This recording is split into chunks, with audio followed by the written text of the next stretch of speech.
Hey everyone, Craftable here. For today, we actually got a sizable update for PSO2 NGS. It is going back to Retem for like the 4th time or something like that, but with this, we're getting a level increase to level 80, a whole bunch of new ranks for the activities within Retem, changes all across the board, as well as some other quality of life. We're going through all of that in detail today, starting off with more stories. So with this, we have Chapter 6, Part 3. This is where Manon, Ina, and ourselves are trying to fulfill our new roles, which are the Guardian for ourselves, Manon with the Researcher, and Ina with the new Instructor role that comes with this part of the chapter. For this one, there is some combat, unlike the previous, which was just a couple cutscenes, but I don't know how much there actually is. The first mission is killing 5 Starless at Mount Magnus, so that could just be it. There might be more. We'll see as we play it throughout the week. But I want to have my hopes up of having it being too long, because it seems like the common theme of these parts is that they last like 10 to 30 minutes long, including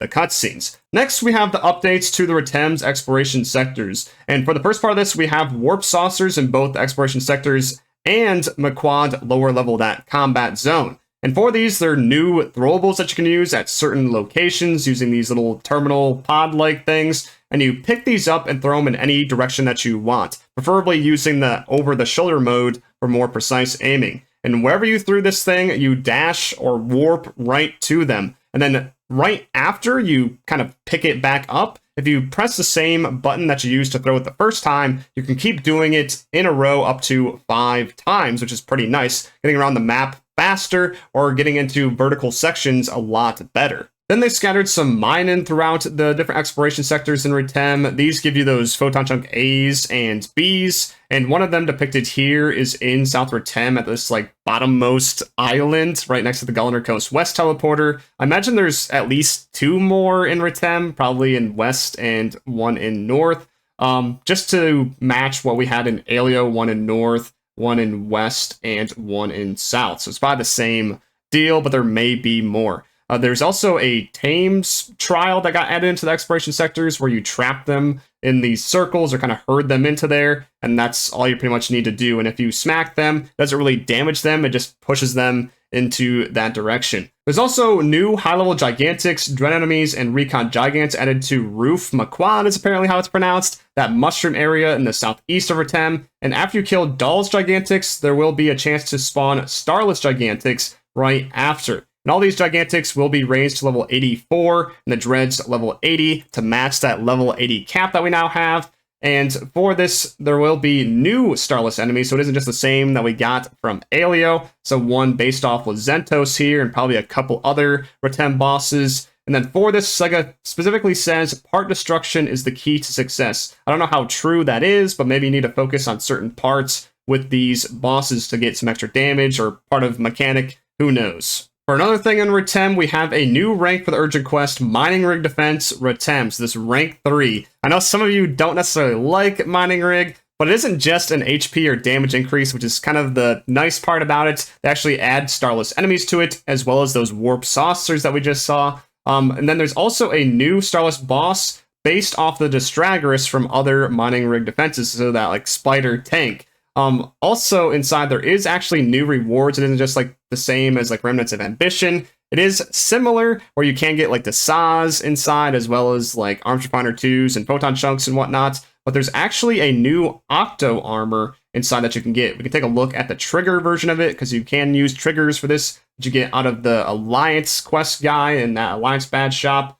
But going down below here, you can see that there is an Octo Armor VO. So this is the photon power version of this Octo Armor, where it gives, I believe, like 10 or 11 photon power, and no other stats like special, but it does have that 4.5% potency, just like the rest of the Octo Armors. So if you're really focused on getting photon power and putting out that damage, this is probably the one that you want to ultimately end up using. But yeah, you can get the Tassaz in here, the Chunks, the Arms Refiners, as I said, as well as the Prim 2s, both the sword and the armors. But you can also get, as a guaranteed reward, Ret Sovereign ×1. So this is a new augment to make that Highret Domina kind of like the same as the High Ale Domina as we saw in the previous region. You can make this in the item lab just like the other one, and it takes 30 of those Ret Sovereigns. So you need to do 30 runs of that Mining Rig Defense to get enough of this for just one capsule. But thankfully you can get the Ret Sovereigns in the McQuad lower level combat zone, so it isn't the only area to get it from.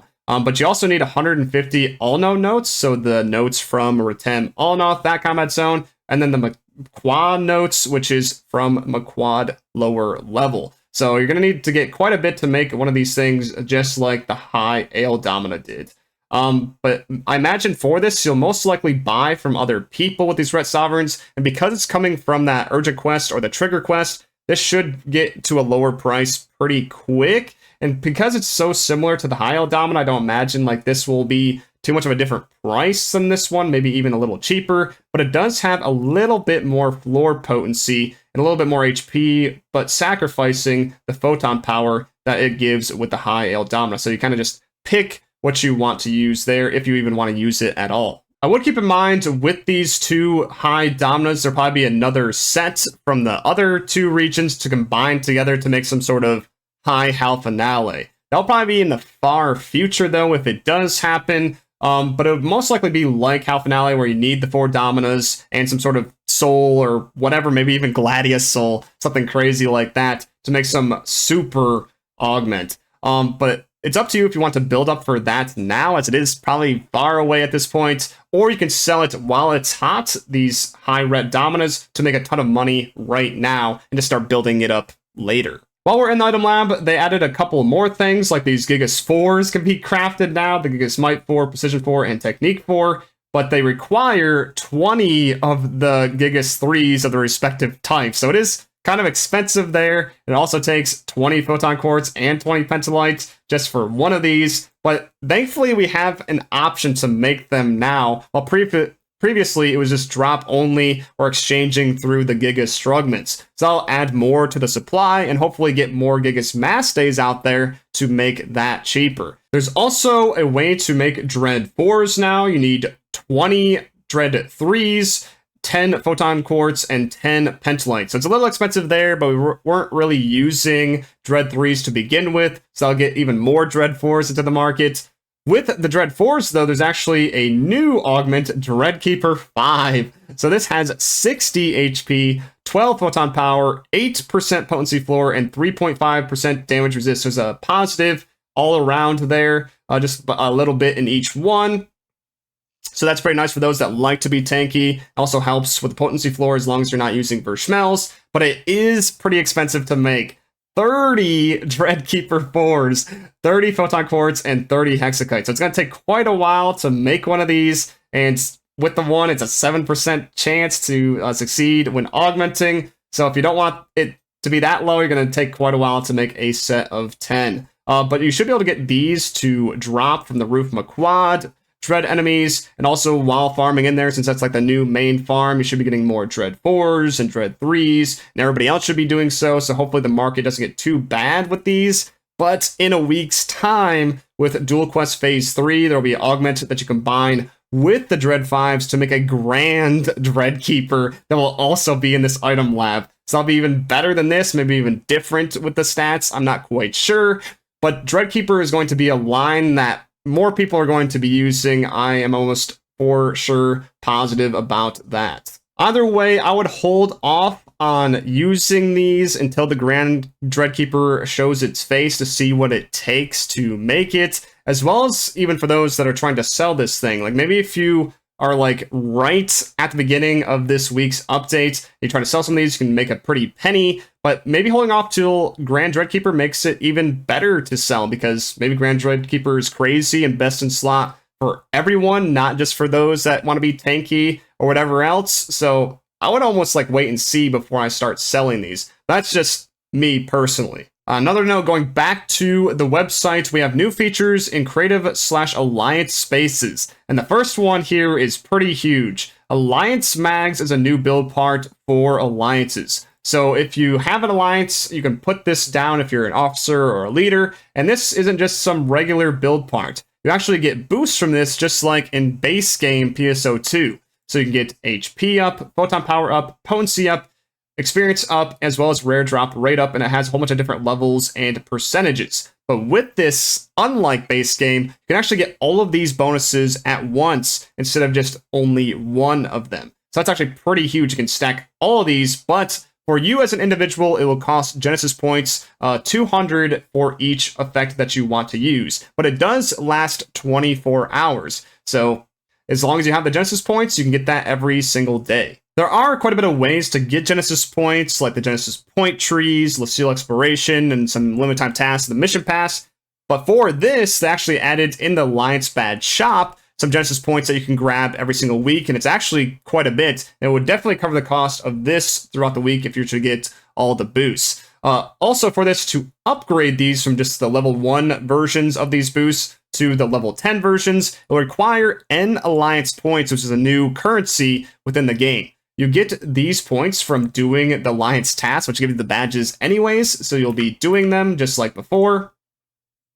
And they give you 100 per one that you do. So that will build up through all of the different members, and then those that are officers and leaders can use these points to help boost or even use for other things within the Alliance spaces. There are more nuances with the Alliance Mag as well as the Alliance points, but I want to talk about that in a specific video instead of it being in this update, because there's still a lot more to cover. But with the rest of the creative spaces, there are these new knocked parts that you can use that are kind of like neon colored, and there's some kind of nightclub themed build parts along with this that you can grab, all for Genesis points. There's also this AC pack, the mushroom build parts, to get all of those, as well as the log walls if you spend some AC. But then we have a ton of features and improvements along with this update. As mentioned before, there's a class level cap raised to 80, which should be pretty quick since it's only 5 levels. You can just use like the main story or yellow triggers for that if you want to.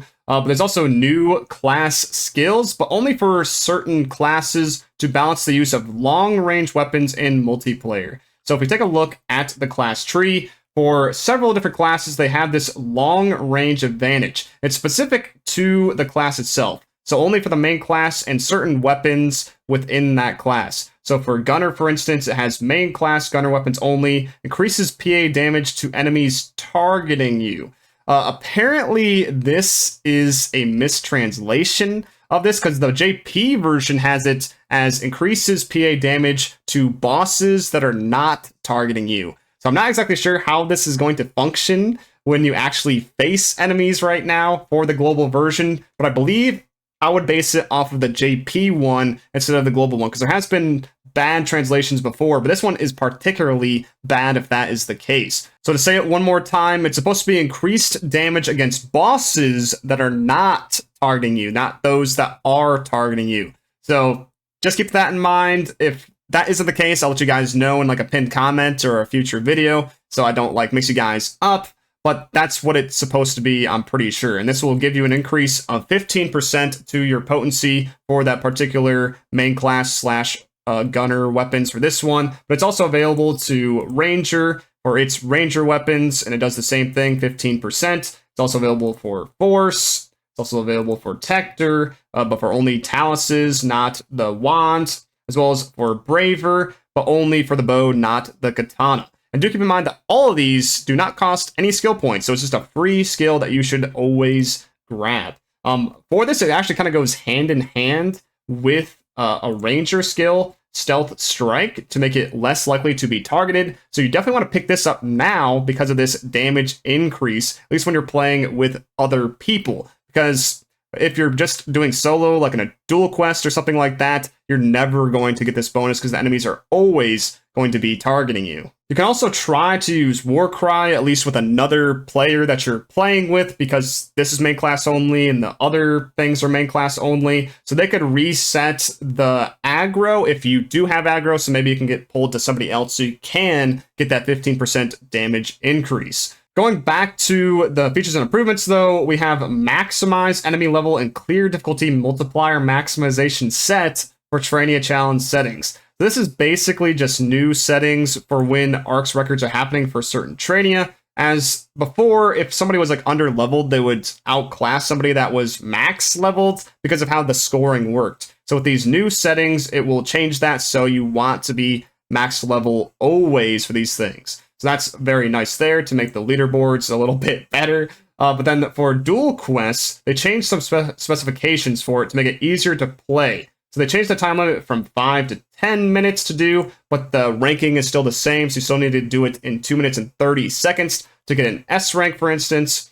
But if you just are looking to clear it for the first time, you have, way more time to be able to do it. And then also for the region mag boost effect, it is now nullified, so no more attack boost from the mag. But because of that, the HP of the enemies have been lowered within those dual quests to kind of make up for that difference. The reason why this is good is because if the mag boost wasn't available, like the mag was sleeping and it was like the dead of the night with not much players on to feed it, you're kind of screwed with doing those dual quests during that time, because you would have to either dump a whole bunch of resources to fill that mag, or you just have to take the less damage because it wasn't active. But then for other features, there's a couple here, like support items, displaying an item lab, blah, blah, blah.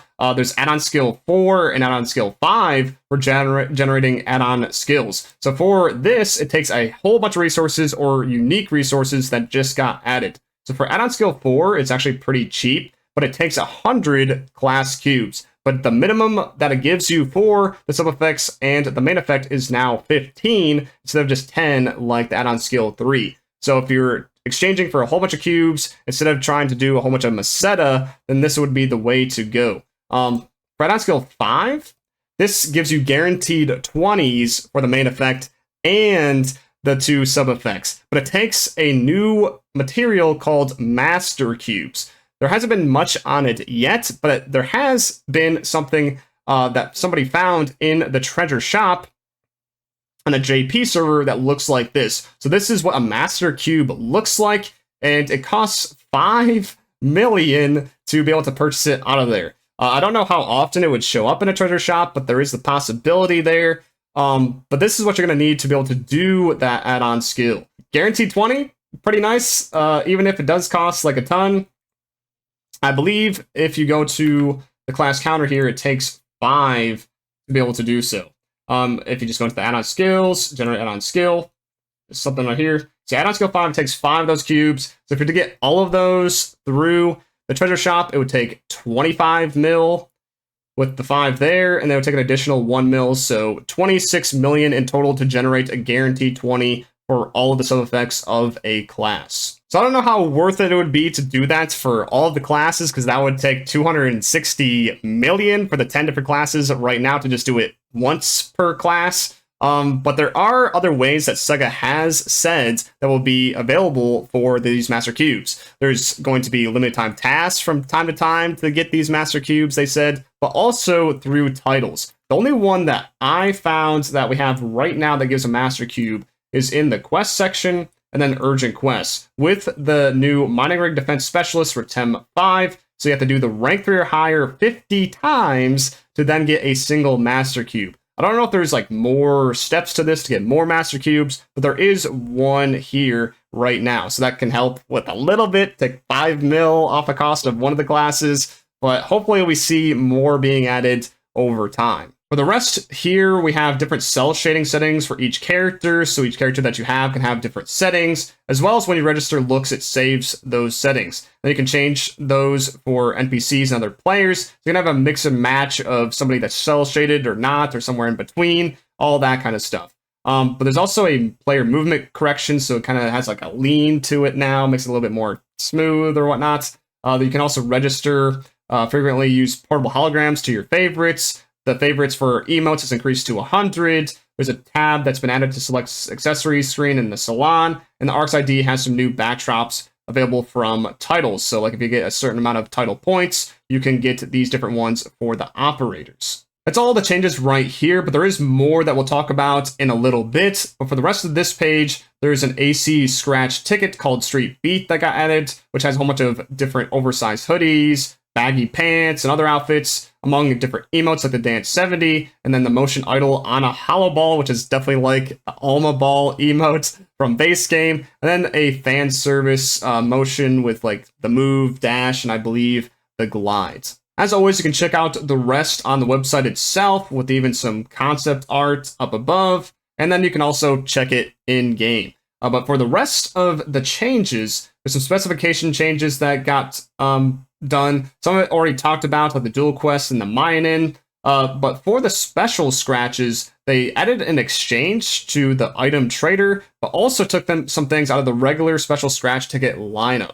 So the way that it works is they took things out of here and put it into this exchange shop. So it kind of shortens the list so it isn't as bloated, but they did it in a weird way. So they took out all of these items, a lot of camos, a lot of like outfits and whatever, it's just all across the board, but you can get them through this exchange, but you need to spend 50 special scratch tickets for a single item, which is absolutely insane. So instead of doing a whole bunch of pulls along the way for like 40 pulls to then get a select ticket to then choose an item, you're instead not doing any pulls, using 50 tickets, which is more than a select ticket, to then grab one item. So you're missing out a ton on like extra items, extra SG, if you decide to spend 50 tickets on these older items, if you like missed out on it or whatever.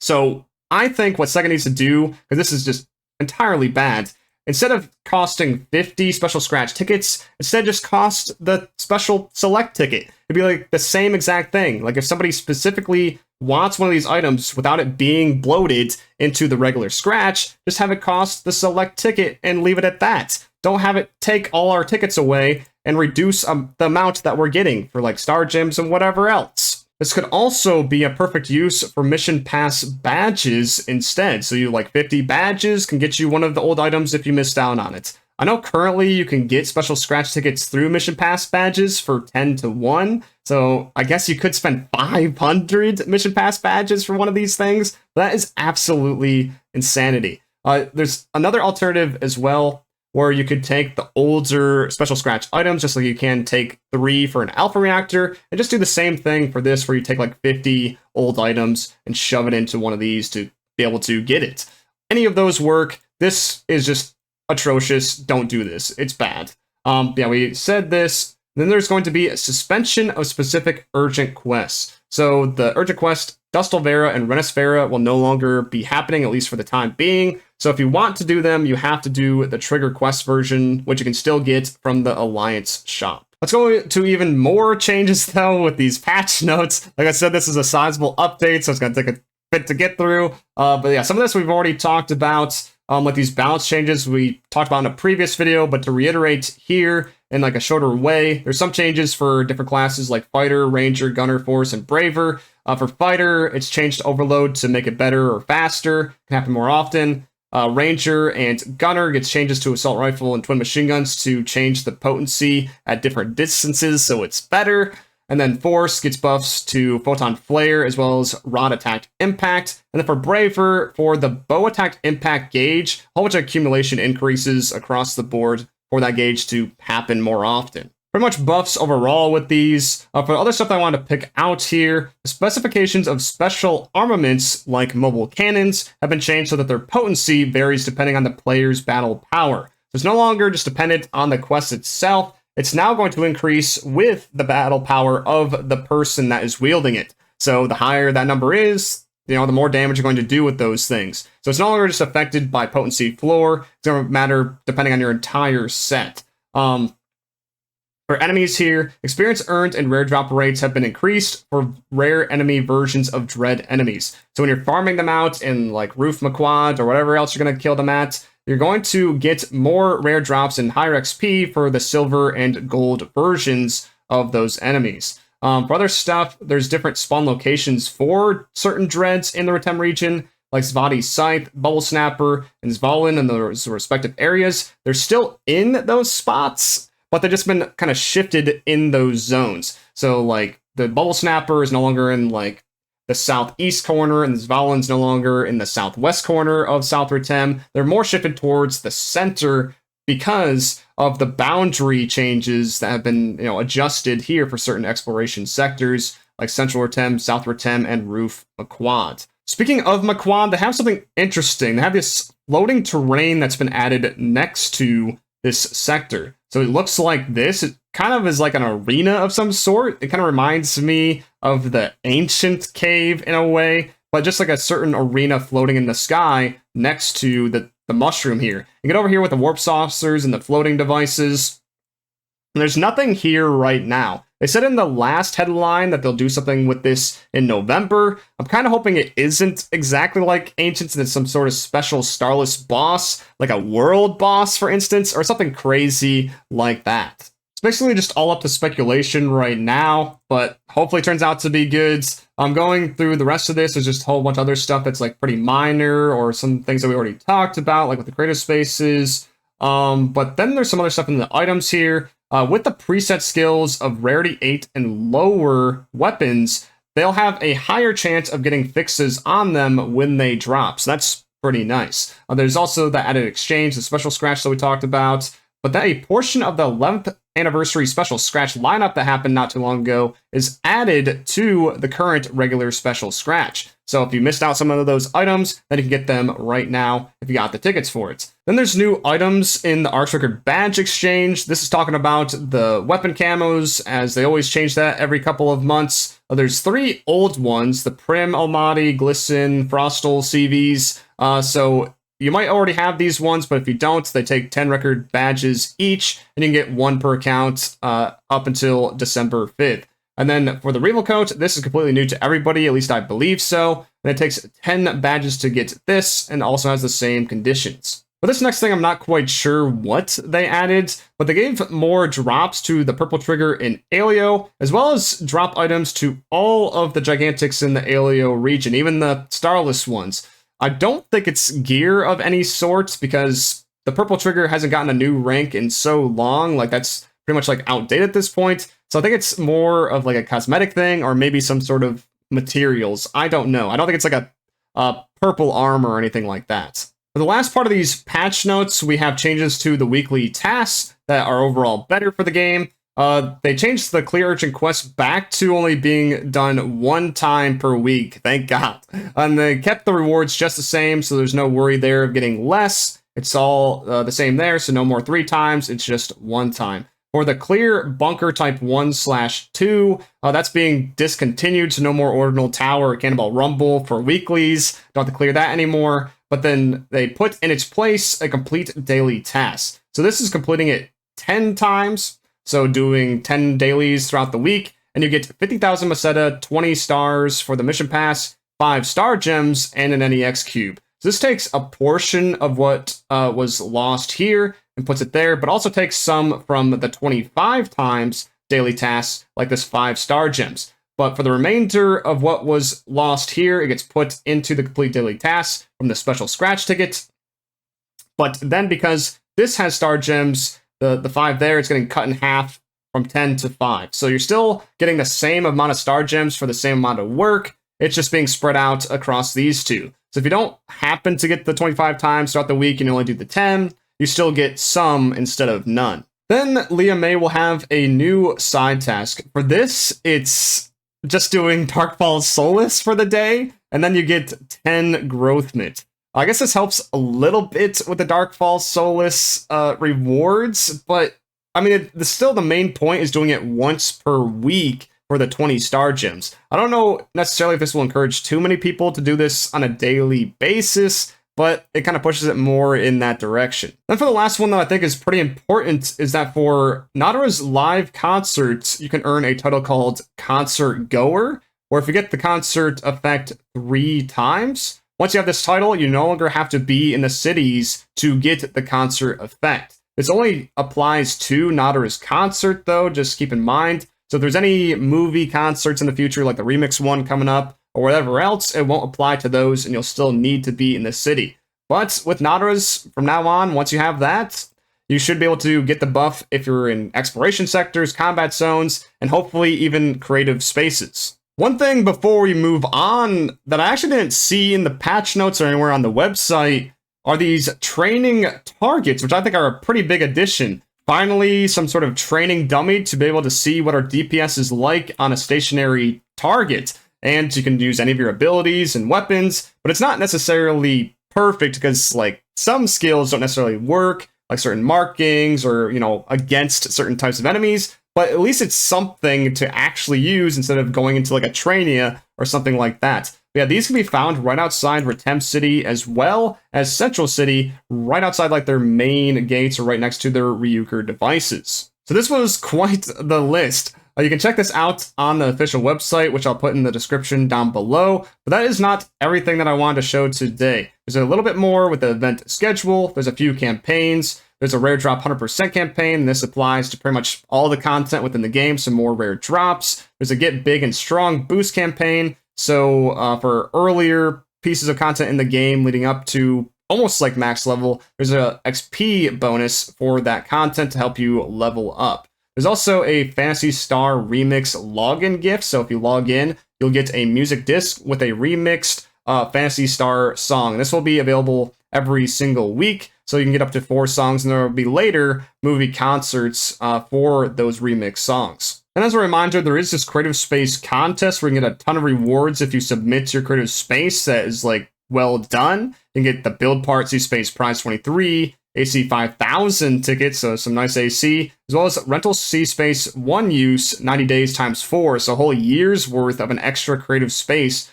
for all ships. And if your space is good enough, they can put it in-game as an official Creative Space for approximately 2 months. So for everybody on all the ships can enjoy your space as an official space to see at all times. So you have a couple weeks to do this, so if you haven't started yet, I would highly recommend to start now. There's another thing here that was a little bit different, launching payments with Razer Gold in certain regions. So Razer is like the company that has like the keyboard, mice, and whatever else, a whole bunch of different devices for gaming.